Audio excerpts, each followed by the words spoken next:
ఓం శ్రీకృష్ణ పరబ్రహ్మణే నమః. ఓం శ్రీ పరమాత్మనే నమః. శ్రీకృష్ణార్జున సంవాదం శ్రీమద్భగవద్గీత. ధర్మక్షేత్రమైన కురుక్షేత్రంలోకి కృష్ణార్జునులు వచ్చారు.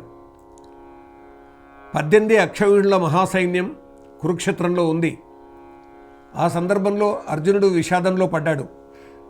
ధర్మయుద్ధం చేయడానికి వచ్చినటువంటి అర్జునుడు తాతలున్నారు, మామలున్నారు, మన్మలున్నారు, బంధువులున్నారు, అన్నలున్నారు, తమ్ములున్నారు, అందరూ ఉన్నారు. వీరిని చంపి రక్తపు కూడు తినే కంటే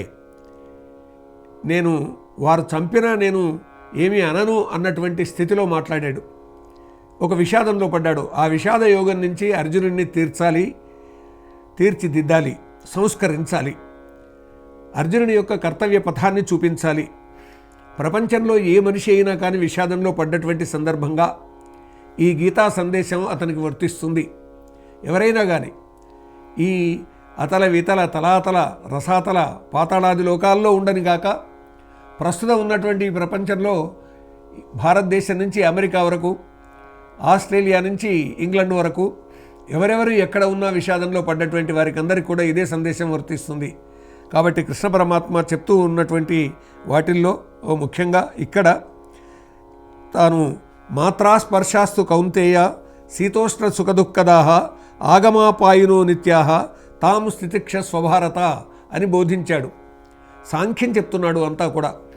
అంటే ఆత్మజ్ఞానానికి సంబంధించినటువంటి అంశాలు చెప్తూ వస్తున్నాడు. ఆ కారణంగానే ఇంద్రియపు శబ్దాది విషయాలు శీతోష్ణ సుఖ దుఃఖదమ్ములు వచ్చిపోవును స్థిరము కావవి ఓర్చుకొనుమో అర్జున అన్నాడు. ఎందుకంటే ఈయన కళ్ళు చూస్తున్నాయి, చెవులు వింటున్నాయి, మనస్సు ఆలోచిస్తున్నది. ఆ ఆలోచనలో విషాదంలో పడ్డాడు. కాబట్టి విషాదంలో పడ్డటువంటి అర్జునుడిని విషాదం నుంచి బయటికి తీసుకురావాలి. అందుకొరకని చెప్పేసి నీవు ఏ కోరికలైతే కోరినావో, నీ మనస్సులో ఏ ఆలోచనలు అయితే ఉన్నాయో అవి శాశ్వతం కాదు. ఎందుకంటే శ్రోతృ, త్వక్, చక్షు, జిహ్వ, నాసిక అనబడేటటువంటి కర్మేంద్రియాలు, శబ్ద, స్పర్శ, రూపరస, గంధాదులు అనబడేటటువంటి ఈ జ్ఞానేంద్రియాలు, వీటిని మనస్సు నడిపిస్తుంది. అందువల్ల వాటికి లోను కావలసిన అవసరం లేదు. నీవు ఆత్మజ్ఞానాన్ని పొందవలసినటువంటి అవసరం ఉంది.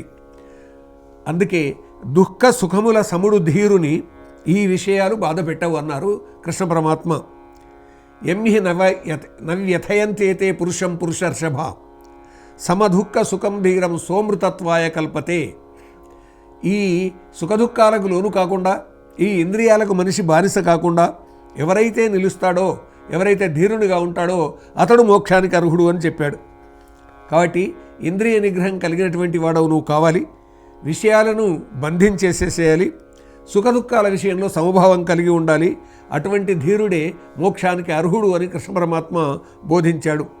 అందుకే నీవు భోగాల వైపు పరిగెత్తేటటువంటి మనస్సు కలిగినటువంటి వాడవు కాక, మనస్సు చలించేటటువంటి విధంగా ఉండడం కాక, ధర్మయుద్ధం చేయడానికి వచ్చినటువంటి నీవు ఆ ధర్మయుద్ధానికి అనుగుణమైనటువంటి మనస్సును నిర్మాణం చేసుకోవాల్సినటువంటి అవసరం ఉంది అని, ఈ శరీరాలు శాశ్వతం కాదు, ఈ ఆత్మ మాత్రమే శాశ్వతం అని బోధిస్తూ వస్తున్నారు సాంఖ్యం. సాంఖ్యం అంటేనే ఆత్మజ్ఞానాన్ని చెప్పేది. సంఖ్య అనేటటువంటి పదం మీద ఇది వచ్చి ఉన్నటువంటి అంశమైనా కానీ ఈ శబ్దాది విషయాలు ఏ సంఖ్యలతో కూడుకున్నవి అనేటటువంటిది కొందరు దీనిని ఆ విధంగా సాంఖ్యయోగం అన్నా కానీ ఇది ఆత్మతత్వానికి సంబంధించింది. కాబట్టి నువ్వు ఎవరినైతే చంపుతానంటున్నావో వాళ్ళు చచ్చేవాళ్ళు కాదు, వాళ్ళు శాశ్వతంగా ఉండేటటువంటి వాళ్ళే. ఎందుకొరకంటే పోయేది శరీరమే కానీ ఆత్మ శాశ్వతం. కాబట్టి జీవాత్మ శాశ్వతం, పరమాత్మ శాశ్వతం, ప్రకృతి శాశ్వతం అనేటటువంటి ఈ తత్వం అర్జునుడికి తెలియవలసినటువంటి అవసరం ఉంది. అందుకే అకర్మణ్యత్వం నుంచి కర్మణ్యత్వంలోకి అర్జునుడిని తీసుకుని రావాల్సినటువంటి అవసరం ఉంది. ఆ కారణంగానే ఇవన్నీ చెప్తున్నాడు. అకర్మణ్యుడు కాకుండా ధర్మపథాన్ని నడవాల్సినటువంటి అవసరం ఉందని బోధిస్తూ వస్తున్నాడు కృష్ణ పరమాత్మ. అర్జునుడికి ఇలా బోధించడానికి కారణం ఏమిటిది అంటే ప్రధానమైంది విషాదం నుంచి అర్జునుడిని బయటికి తీసుకురావాలి. అలా ఎప్పుడైతే విషాదం నుంచి అర్జునుడు బయటికి వస్తాడో అప్పుడు యుద్ధానికి సిద్ధమవుతాడు.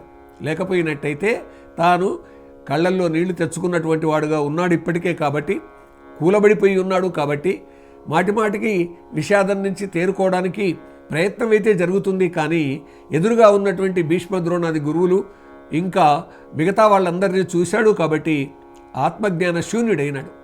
అందుకే శబ్దాది విషయాల నుంచి అర్జునుడిని బయటికి తీసుకొని రావడానికి ఆత్మ అనేది అది అకర్త అని గ్రహించాలి అని, ఈ నేను చేస్తున్నాను అనే భావన నుంచి బయటికి రావాలి అనేటటువంటి ఉద్దేశంతో అర్జునుడిని తీర్చిదిద్దడానికి బ్రహ్మాండమైనటువంటి ఆత్మజ్ఞానాన్ని బోధిస్తూ వస్తూ ఉన్నాడు. కాబట్టి ఈ శరీరం శాశ్వతం కాదు, నీవు బాణాలు వేసి వారిని చంపుతున్నాను అని అనుకోవాల్సినటువంటి అవసరం లేదు. ఎందుకొరకంటే ఈ దేహాలు శాశ్వతం కాదు, ఆత్మ మాత్రం శాశ్వతం అని బోధిస్తూ ఈ విషయాలు చెప్పాడు కృష్ణ పరమాత్మ. కాబట్టి ఆత్మతత్వం తెలుసుకున్నటువంటి వాడై అర్జునుడు ముందుకు సాగుతాడు అని మనం భావిద్దాం. ఓం పూర్ణమదః పూర్ణమిదం పూర్ణాత్ పూర్ణముదచ్యతే పూర్ణస్య పూర్ణమాదాయ పూర్ణమేవావశిష్యతే. ఓం అసతో మా సద్గమయ తమసో మా జ్యోతిర్గమయ మృత్యోర్మా అమృతంగమయ. ఓం శాంతి శాంతి శాంతి.